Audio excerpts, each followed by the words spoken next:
नमस्कार मित्रों, स्वागत है आपका हमारे चैनल में। आज आपके समझ गोपाष्टमी की महत्व एवं पूजा। भगवान श्री कृष्ण अपनी गायों से कितना प्यार करते थे, चलिए इसके बारे में हम बताते हैं।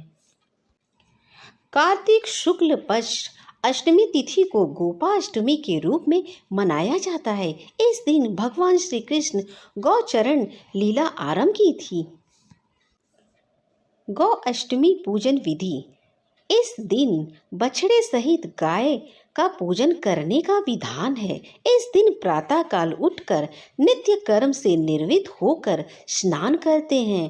प्रातः काल ही गौ और उनके बछड़ों को भी स्नान कराया जाता है। गौ माता के अंगों में मेहंदी, रोली, हल्दी आदि के थापे लगाए जाते हैं।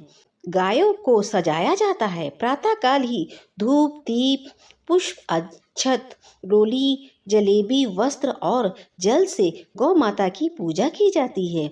आरती उतारी जाती है। पूजा के बाद गौ ग्रास निकाला जाता है।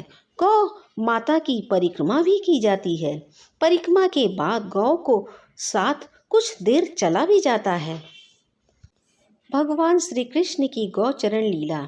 भगवान ने जब छठे वर्ष की आयु में प्रवेश किया तब एक दिन भगवान माता यशोदा से बोले, मैया अब हम बड़े हो गए हैं। मैया यशोदा बोली, अच्छा लल्ला, तुम बड़े हो गए हो तो बताओ क्या करें। भगवान ने कहा, हम बछड़े को चराने नहीं जाएंगे, हम गाय को चराएंगे। मैया ने कहा, ठीक है, बाबा से पूछ लेना। मैया के इतना कहते ही झट से भगवान नंद बाबा से पूछने पहुंच गए। बाबा ने कहा, लल्ला अभी तुम बहुत छोटे हो, अभी तुम बछड़े को ही चराओ। भगवान ने कहा, बाबा अब मैं बछड़े को नहीं गाय को चराऊंगा।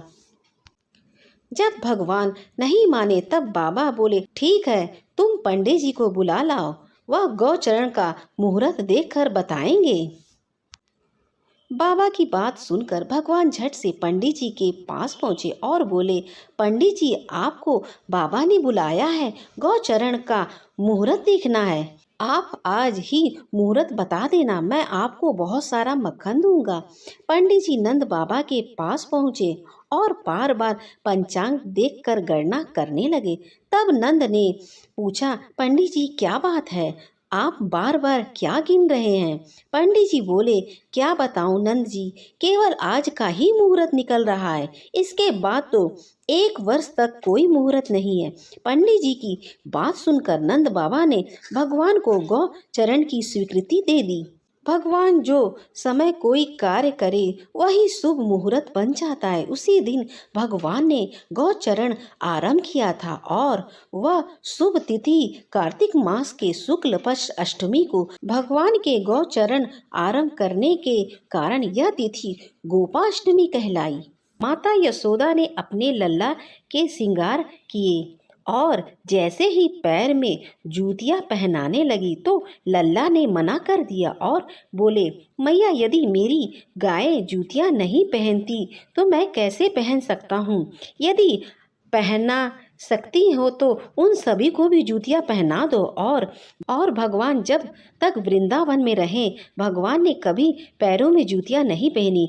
आगे आगे गाय और उनके पीछे बांसुरी बजाते ग्वाल गोपाल इस प्रकार से विहार करते हुए भगवान ने उस वन में प्रवेश किया।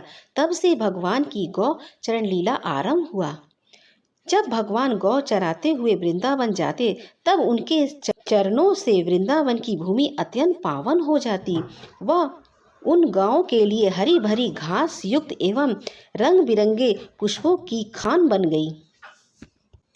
अगर मेरी वीडियो आपको अच्छी लगी तो हमारे चैनल को सब्सक्राइब करें।